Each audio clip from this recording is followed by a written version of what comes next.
अस्सलाम वालेकुम एवरीवन, कैसे हैं आप सब लोग। मैं उम्मीद करती हूँ कि आप सब लोग बिल्कुल ठीक होंगे और खैरियत से होंगे। तो आज का जो व्लॉग है मैं रात की टाइमिंग से स्टार्ट कर रही हूँ। तो हमने सोचा था कि रात के डिनर में हम सब्ज़ियाँ बनाएंगे।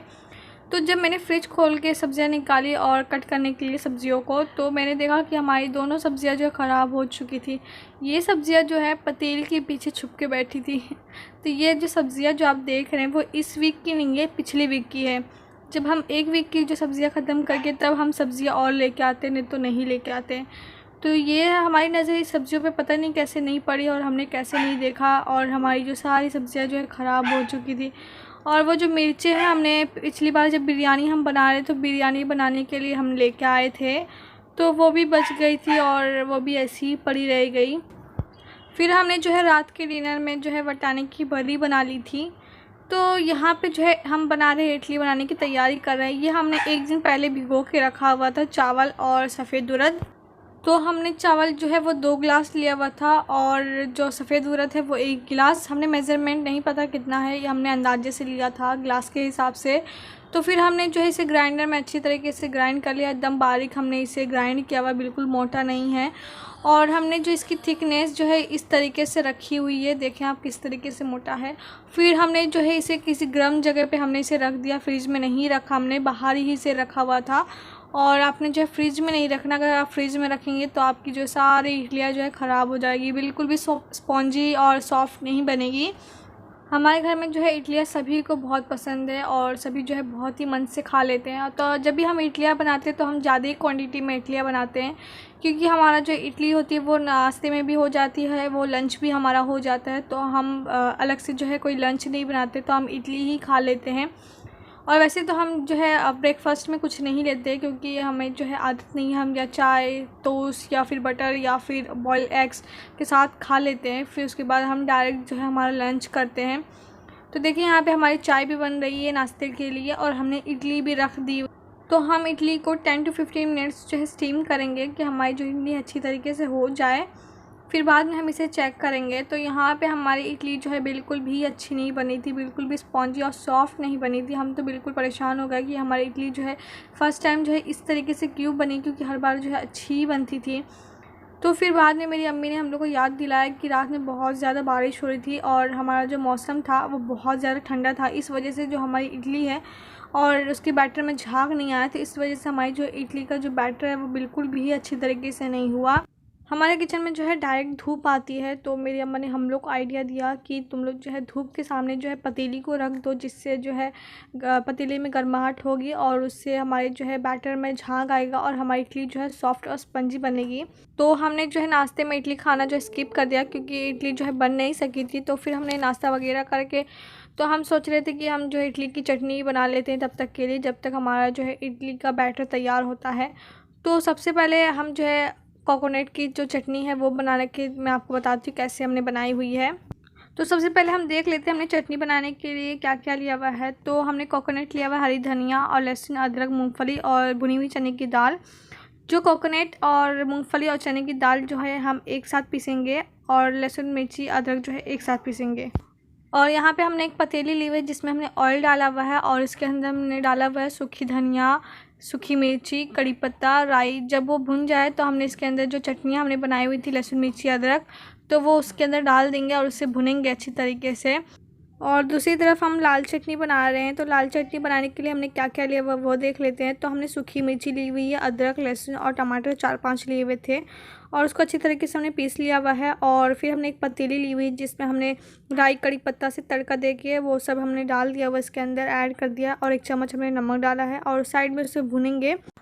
यहाँ पे हमारी जो हरी चटनी अच्छी तरीके से भुन चुकी है, तो हम इसके अंदर ऐड करेंगे कोकोनट और मूंगफली और भुनी हुई चने की दाल जो हमने अलग से पीसी हुई थी, वो इसके अंदर ऐड कर देंगे और इसे अच्छी तरीके से 5 से 6 मिनट तक इसे पकाएंगे। और ये जब अच्छी तरीके से पक जाए तो हम इसके अंदर छाछ ऐड करेंगे। आप चाहे तो दही भी ऐड कर सकते हैं, तो पर हम जो है इसके अंदर छाछ ही ऐड करते हैं।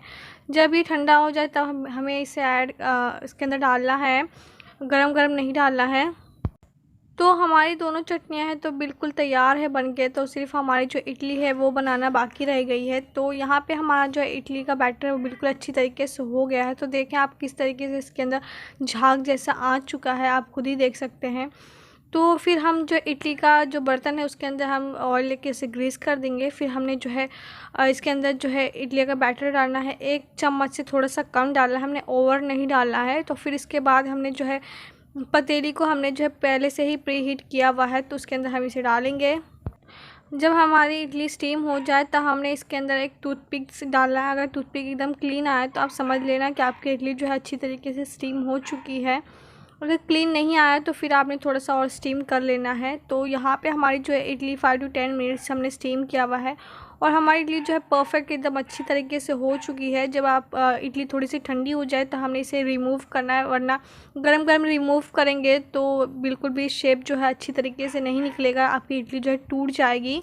तो इस बार हमारी इडली जो है बहुत ही ज़्यादा सॉफ्ट और स्पंजी बनी हुई थी, तो हमारी अम्मा का जो आइडिया है वो काम आ गया। तो यहाँ पे है जो ये प्लेट है वो मेरी बहन मेरे लिए निकाली हुई है खाने के लिए। तो मैंने उससे कहा कि एक बार दिखा दे कि मतलब कितनी सॉफ्ट और स्पंजी बनी हुई है और बहुत ही मज़े की और बहुत ही ज़्यादा टेस्टी बनी थी। मुझे ज़्यादातर चटनी बहुत पसंद है अपनी बहन की, क्योंकि बहुत ही मज़े की चटनियाँ बनाती है वो। और हमारा जो ये लंच था वो भी तैयार हो गया, थोड़ा सा देर से तैयार हुआ पर तैयार हो गया। फिर शाम का टाइम हो रहा था और मौसम भी बहुत ज़्यादा अच्छा हो रहा था, तो देख लें आप कितनी अच्छी बारिश हो रही थी। तो फिर मैंने सोचा कि मौसम का क्यों ना फ़ायदा उठाया जाए। तो जो मिर्ची थे वो ख़राब हो रहे थे, तो मैंने सोचा कि क्यों ना मैं जो है मिर्ची के पकोड़े बना लूँ। तो मिर्ची के पकोड़े बनाने के लिए मैंने यहाँ पे बेसन लिया हुआ है और आधा चम्मच नमक और थोड़ा सा अजवाइन और नींबू हमने एक स्क्वीज़ कर लिया आधा। तो और इसमें पानी डाल के हमने जो है इसे अच्छी तरीके से हमने इसे घोल लेना है। अगर मिर्ची जो है 1 से 2 दिन और पड़ी होती तो ये भी बाकी सब्जियों की तरह ख़राब हो जाती। तो यहाँ पे हमारा जो बैटर है वो तैयार है। तो मैं इसके अंदर जो है मिर्ची को डिप करके और मैंने जो है कढ़ाई में फ्राई कर लेना है। तो मैंने पहले से कढ़ाई को गर्म कर लिया हुआ है और तेल भी अच्छी तरीके से गर्म हो चुका है। तो मैंने जो है एक एक करके मिर्चियों को डिप करना है और अच्छी तरीके से। और दूसरी तरफ हमारी जो है चाय भी बन रही है। तो मेरी बहन कह रही थी कि जब भी मिर्ची के पकोड़े बनाना तो मिर्ची की भी जो सीड्स है वो निकाल देना। तो वैसे तो मुझे स्पाइसी जो खाना बहुत पसंद है, पर ये कुछ ज़्यादा ही स्पाइसी था। अब मुझे लगा इतनी भी तीखी नहीं होगी ये मिर्चियाँ। फिर मेरी बहन कहने लगी कि जो तुम समझ रही हो वो मिर्चियाँ और ये वाली मिर्ची जो है दोनों डिफरेंट है, वो अलग होती है, वो बिल्कुल भी तीखी नहीं होती और ये वाली जो मिर्ची है वो तीखी होती है। तो सब ने क्या किया, वो मिर्ची की जो कोटिंग है बेसन वाली उन्होंने सब रिमूव करके वही खा लिया और जो मिर्ची थे वो वैसे ही फेंक दिया। आखिरकार मैंने जो है मिर्ची को मैं नहीं बचा पाई आखिरकार जो मिर्ची है वेस्ट हो गई। फिर लास्ट में मैंने जो है मिर्ची की जो बेसन बचे थे मैंने उसके भी पकोड़े बना लिए, उसे वेस्ट नहीं किया। और फिर मेरा भाई आके मुझे कहने लगा कि मैं मिर्ची के पकोड़े नहीं खाऊंगा, मेरे लिए जो है पापड़ फ्राई कर दे। तो मैंने जो है पापड़ यहाँ पे मैं फ्राई करने लगी हूँ और हमारे जो मिर्ची के पकोड़े वो भी तैयार है। अब बनने के बाद बहुत ही मज़े के बने थे, पर जो मिर्ची जो है थोड़ी सी ज़्यादा तीखी हो गई थी, तो सबने मिर्ची जो है फेंक दी और ऊपर की जो कोटिंग थी वही सिर्फ खा ली। और जो ये आप देख रहे हैं ये नेक्स्ट डे की क्लिप है दोपहर की। तो मेरे भाई ने मेरी अम्मी से कहा था कि 3 एग्स बॉईल करने के लिए। तो मेरी अम्मा ने जो है एग बॉईल करने के लिए गैस पे रख दिया था स्लो फ्लेम पे, और उन्होंने दवा खा के वो लेटे थे और फिर पता नहीं कैसे उनकी आंख लग गई, वो सो गए। तो मैं ही अचानक से किचन में आई मोबाइल चार्जिंग में लगाने के लिए, तो मैंने देखा कि कुछ आवाज़ आ रही है एग्स उछलने की।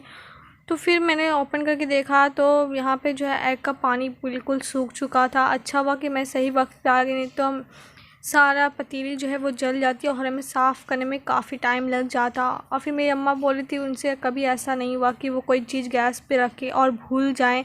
उन्होंने कहा कि दवा कुछ ज़्यादा स्ट्रॉन्ग है, इस वजह से उनकी आँख लग गई और उन्हें नींद आ गई। और यहाँ पे जो मेरे भाई ने जो है 5 kg आम लेके आए थे, ये 3 दिन पहले लेके आए हुए थे। तो हमने इसे गेहूं में रख के इसे पका लिया। ये आम बिल्कुल कच्चे थे, तो हमारे यहाँ पे एक वाड़ी है वहाँ से लेके आया था मेरा भाई। तो वो अक्सर करके ऐसे ही लेके आता है और हम घर पे ही पका देते, क्योंकि इसका टेस्ट बहुत ही मज़े का होता है। ये आप मार्केट में जो मिलता है बिल्कुल वैसा नहीं होता, ये बिल्कुल इसका डिफरेंट जो है वो और भी मज़े का और बहुत ही टेस्टी होता है। अगर आप इस तरीके का आम अगर खाएंगे तो आपने जो है मार्केट का जो आम है वो भूल जाएंगे खाना।